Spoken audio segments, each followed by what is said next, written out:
qual é a sua palavra para o mundo? Qual é a palavra que Deus deu para você quando você nasceu?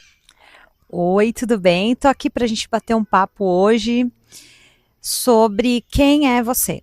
Você se conhece? Você sabe quem é você? Você sabe me dizer quais são as suas características? Quais são os comportamentos que você gosta em você e os comportamentos que você não gosta? Pois é, fica comigo aqui, vamos conversar sobre isso hoje. Que uma vez eu ouvi de uma pessoa uma coisa muito legal. Essa pessoa dizia assim: toda pessoa nasce com uma palavra na vida, né? Algumas pessoas falam de propósito, né? Mas ela dizia algo tão legal que me marcou. Ela dizia assim: quando você nasce, Deus põe uma palavra para você trazer para o mundo.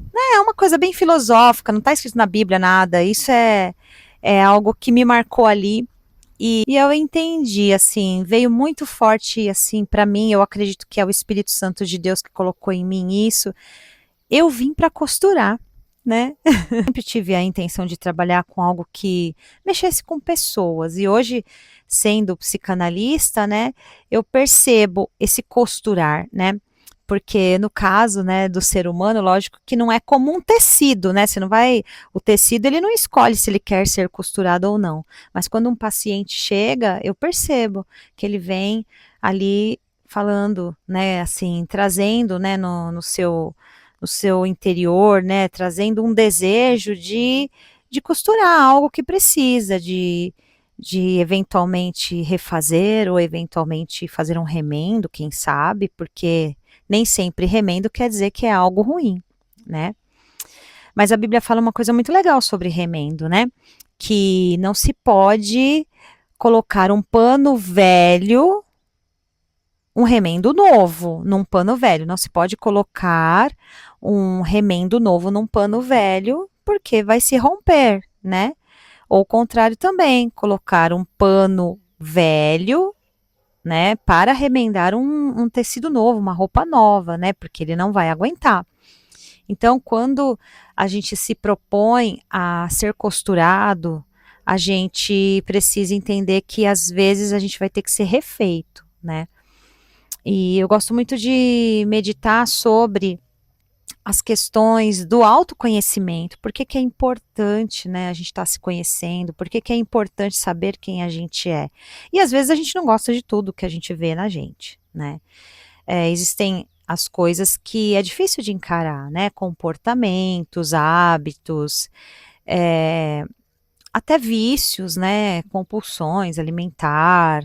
Tem pessoas que infelizmente são presas em vícios de pornografia, vícios de bebida, excesso de álcool, né, ou tabagismo. Então, assim, são coisas que prendem o ser humano, mas a questão do vício em si, da compulsão, é só a capa do livro, né? O que está por trás ali que é importante. Por isso que quando uma pessoa deseja que a vida dela mude nesses aspectos, né, seja comportamental ou nesses outros aspectos que eu citei aqui para vocês, ela precisa reconhecer, falar: "Poxa, olha, eu sou uma pessoa dependente química. Ah, eu sou uma pessoa que tem compulsão alimentar. Ah, eu sou uma pessoa que tem um comportamento agressivo". Então, assim, é preciso reconhecer para olhar aquilo de frente e viver a vida sem aquilo, ou equilibrando, ou pedindo uma ajuda, seja de um psiquiatra, de um terapeuta ou da família, para que quando o comportamento ou as outras questões apareçam, essa pessoa possa ser ajudada, né. Então Jesus fala uma coisa muito legal, assim, ó: "Quem quer vir comigo, negue-se a si mesmo". Então, negar-se a si mesmo, ele não está dizendo: ai, eu queria ir na balada, agora só porque eu estou seguindo Jesus eu não vou mais". Não, gente, nada a ver. Não é esse tipo de coisa que Jesus te convida. Jesus te convida para um nível mais profundo, um nível bem profundo, né. E qual é esse nível? É o nível de olhar para você e falar assim: "Eu tenho um comportamento que eu não gosto em mim", e entender, eu tenho, porque, gente, uma vírgula aqui antes da gente chegar nessa outra parte. Veja bem, uma coisa é alguém falar para você: "Ah, você é muito agressiva, você é muito grossa". Uma coisa é a pessoa falar isso pra você, outra coisa é você admitir pra você, lá no seu interior, falar: "É verdade, eu tenho sido explosivo, eu tenho sido grosseiro, eu tenho sido rude, e eu não gosto disso, percebo que tô machucando as pessoas ao meu redor". Então, são coisas diferentes. As pessoas falarem que você é uma coisa e você chegar à conclusão que é verdade ou não, porque às vezes as pessoas também falam coisas que não é verdade, né? Então é preciso ter um nível profundo de consciência para entender.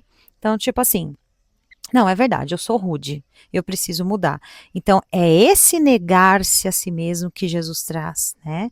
Os desejos incontroláveis, os desejos perversos, né? Então, assim, é esse negar-se que Jesus te convida. Para quê? Para que você tenha paz. Não é só para o outro ficar bem, ai, que bom, agora, né, meu pai ou minha mãe não é mais grosseiro. Agora a pessoa que bebia na minha casa não bebe mais. Claro que vai ajudar o ambiente, o entorno, mas isso não quer dizer que o propósito maior seja esse. Ele começa, assim, é muito legal. Eu fico imaginando como uma cena de um lago, sabe? Joga aquela pedrinha. Você já jogou a pedrinha no lago? Aí ela vai fazendo aquelas ondinhas assim? Então é assim, primeiro começa num ponto para depois reverberar para o resto. Então, quando Jesus pede para a gente se negar, negar a si mesmo, né? Ele está querendo dizer que é uma mudança interna que vai trazer paz primeiro para você e depois para os outros, né? E é um efeito cascata isso, né? Isso vai mudar a vida de todo mundo ao redor e principalmente a sua, né? E a salvação que Cristo propõe a nós é a salvação de nós mesmos, né? A salvação do homem caído, né? Do ser humano caído, né? Que tem seus desejos desenfreados, suas paixões desenfreadas, né? A perversidade. Então, assim, eu digo assim, não é que a gente já tem isso, é que nós somos propensos a ser a ter maus pensamentos, a ter más atitudes. E é em Cristo que a gente consegue mudar tudo isso. Então, lá em Gálatas 6, você vai ler o fruto do Espírito Santo, né? Tem as 9 palavras que ele cita ali, 9 palavras para a vida, né? Ser bom, longânimo, benigno, né? Pacificador e por aí vai. Então, pense sobre isso, tá? Nessa nossa conversa aqui, nesse bate-papo, uma conversa para a vida, uma conversa de luz, de bênção. É o que eu desejo para você, para mim, muitas coisas em mim que eu desejo mudar, que eu desejo que Deus me ajude, né? Me conserte as fraquezas da gente, né? As nossas, assim, orgulhos, né? Que todos temos. Então a gente tem que se fazer um exame, né? Para que a gente possa dar frutos na terra, né? Então, qual é a palavra que Deus te trouxe, né? Tudo isso para virar e sair da tal da palavra. Qual é a palavra para você, né?